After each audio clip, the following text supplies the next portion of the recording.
So, some of the trials and tribulations that we had production and we had sales, and it was hard to do both while still being in school. Part of the printing process involves water. You have to rinse out a screen. You use basically like a hose to rinse out a screen. We used a garden hose, and it was outside. So around November, we have a major production issue, which is like late November, early December, which is the garden hose froze. End production. So what do? So we started contracting out to different screen printers around Ann Arbor, and one of those printers was a company called Underground Printing.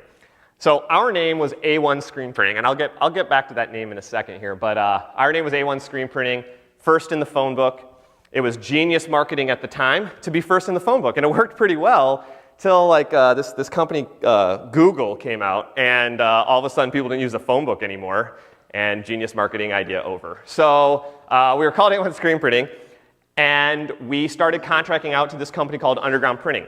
So they were printing the shirts, we were selling the shirts, we were going to Underground Printing in Chelsea before class, after class, during class, basically all the time. We were there all the time. We were running their sales and they were printing shirts. It was then and there that we really learned about production, how to print shirts, kind of how the business is done.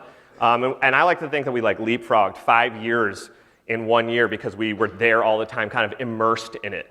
And they also, we became such a big part of their business, and we were growing because we were able to focus on what we did well, which was selling and talking to people in customer service, that eventually we just bought them out. So we bought their equipment, we brought production back in-house because we felt like we could take control of it again, and we took their name because frankly it was a better name than A1 Screen Printing, which no longer was, like I said, genius marketing, and it kind of fit who we were. It fit us better in terms of what our mentality was and how we kind of hustled and what we did. And to this day, we're still a pretty bootstrappy company, and I think the people that know me personally and know the company kind of feel like it fits.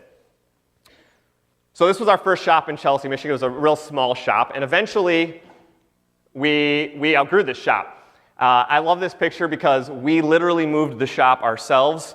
We packed up everything, broke down the machines. That's my partner Ryan, looking tough.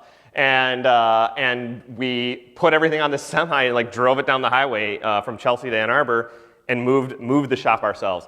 And we moved, and we were growing at the time because we were getting bigger by taking on bigger customers. It was around this time that the Pistons won the NBA title. It was like 2004.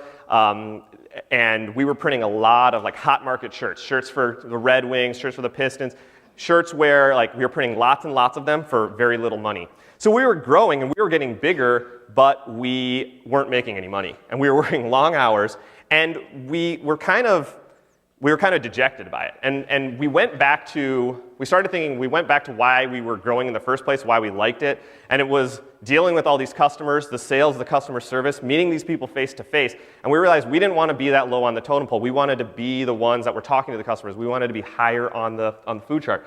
So we started kind of working on this retail store model idea. And the idea with it was that we would have a storefront right on the main Dragon campus, like right there, front and center. Walk in, talk to them, chat with them, right next to all the bars, right next to the restaurants. Not a typical place where you'd see like a custom print shop. Normally you're driving, 10, 15 minutes away to like an industrial park where they are able to set up. So, that was the basic idea. And we finally were able to rent a space on South University.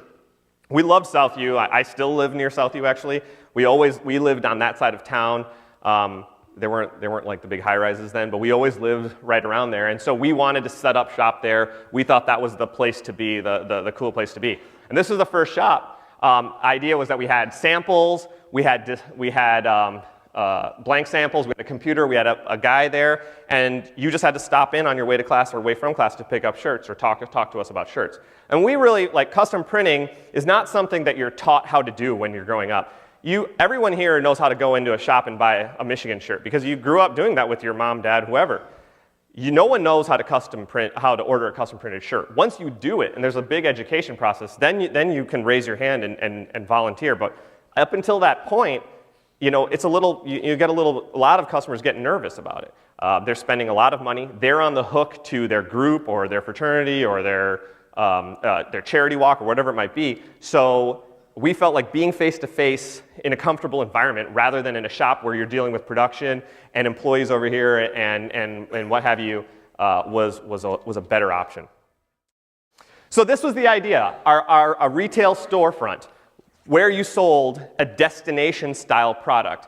And we started expanding it. It went well in Southview. That little store on Southview, we did $1 million in sales before we moved.